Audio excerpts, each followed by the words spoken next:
Hey guys, here we are again. I'm Robin O'Neill. This is me reading stuff, the podcast that's not for everyone. How's that for a tagline? It might be for you. Let's find out. Some people were wondering about why I was so intense about my dislike of nudity last week. Or I don't know if it was last week or whenever, but I kind of ignored the questions about it just by accident. All right, so nudity. It really is one specific aspect of it that I have a problem with. Besides the fact that I'm just sort of not one of those, ooh, isn't the human body beautiful kind of people. I'm more like, I'm trapped in this thing for a few more decades, and it also reminds me of illness, human bodies do, so I'm sorry. I'm sorry, that's just how I feel. I kind of came out of the womb this way. This was not learned behavior. I was over this whole being a human thing a long, long time ago. I mean, luckily for me, I'm sure you've noticed if you're a listener. If you're not, if you're a newcomer, maybe you'll figure this out. I really do have so many brief moments of, I guess it's just pure awe.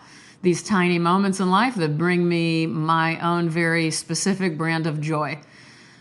I would say it happens every single day, thankfully. Otherwise, I would be dead by now. And they come out of nowhere. It's usually just a sentence. Someone says something really, really, really plain and ordinary.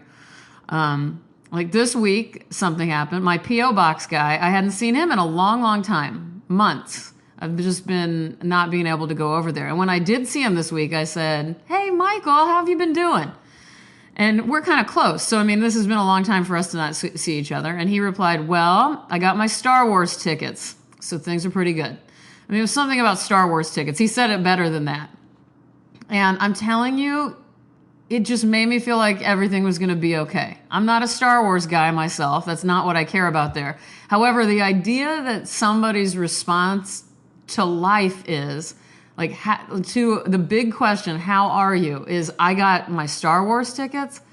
That's just solid gold for me. So shout out to Michael. I got off track. Back to the nudity thing. I'm real hung up on, this is the deal with me. Okay.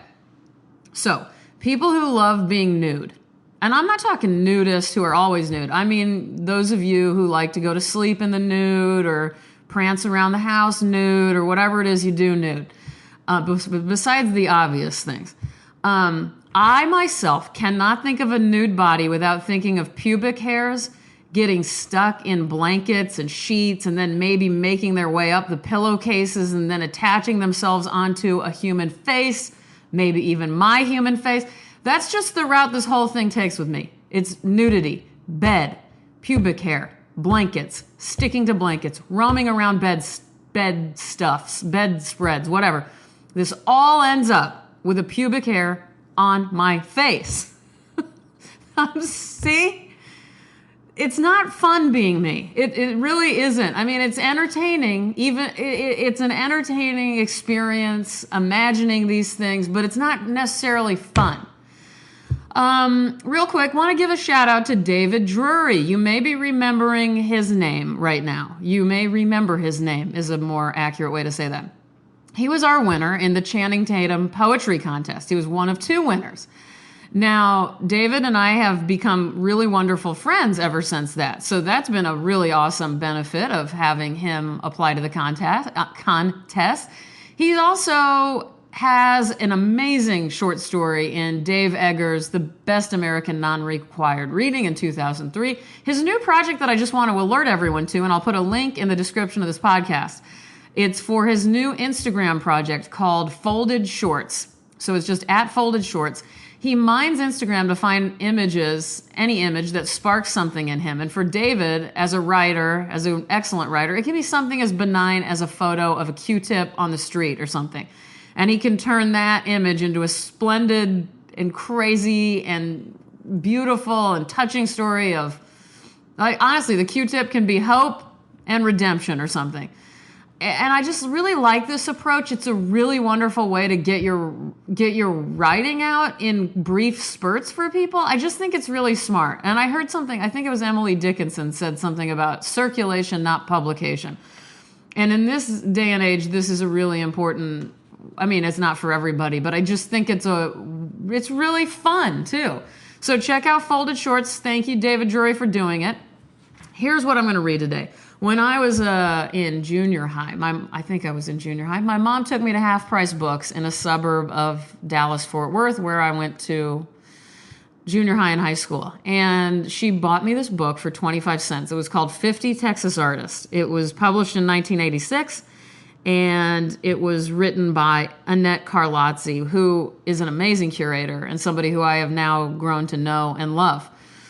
But back then, I didn't even know what a curator was. I didn't know that word. I knew artist. And so my mom got me this book because it said 50 Texas Artists. I lived in Texas.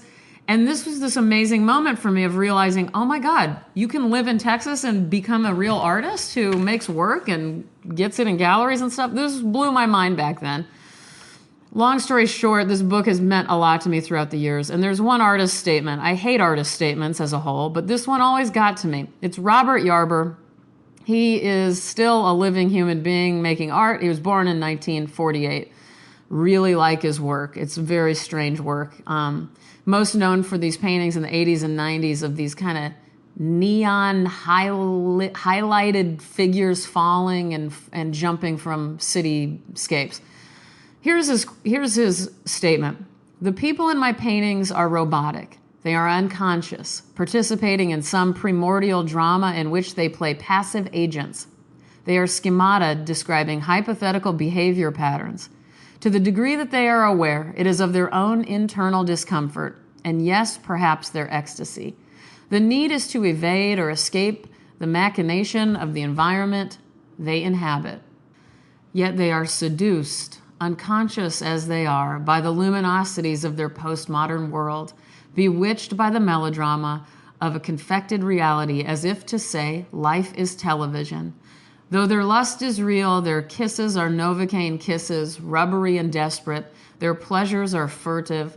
The sky above them is their ideal, and the emptiness beneath them is their refuge. Robert Yarber, everybody. You know what? I'm going to just read you one more, I'm going to read you a Mark Strand poem. We all know, if you listen, he's one of my top 3 favorite writers of all time. This is from his big book that came out after his death in 2014, about exactly 2 years ago. Collected Poems by Knopf. All right. I will love the 21st century. I'm talking weird. I'm doing 20 instead of 20. 20. I don't know why that's happening. Here we go. Dinner was getting cold. The guests, hoping for quick, impersonal, random encounters of the usual sort, were sprawled in the bedrooms. The potatoes were hard, the beans soft. The meat, there was no meat. The winter sun had turned the elms and houses yellow. Deer were moving down the road like refugees, and in the driveway, cats were warming themselves on the hood of a car. Then a man turned and said to me, although I love the past, the dark of it, the weight of it teaching us nothing, the loss of it, the all of it asking for nothing, I will love the 21st century more. For in it I see someone in bathrobe and slippers, brown-eyed and poor, walking through snow without leaving so much as a footprint behind. Oh, I said, putting my hat on. Oh. All right, everything I read, I will put a link in the description of the podcast for you to get it. I want to say thank you to everybody who's left me iTunes reviews. These people who recently did this really, I've been not feeling good about myself, so this helped. Don't Make That Face, Sherry is Bentley, C. Pansy, Kubelko Bondi, and Esco. Kubelko Bondi and Exco, they were the winners of the contest I did, so congratulations to them. You guys, zoom way out. It gets easier with that vantage point. Take a walk alone. Be by yourself. Deal with that. It's not so easy, is it? That's okay. You know what else is okay? I don't know. I couldn't think of anything. Okay, hold on. Let me do this. Clean water, non-racist, reading, swimming in safe waters is pretty good. Let me come up with 3 more quickly. Sleeping animals, people who say unexpected things, and quiet.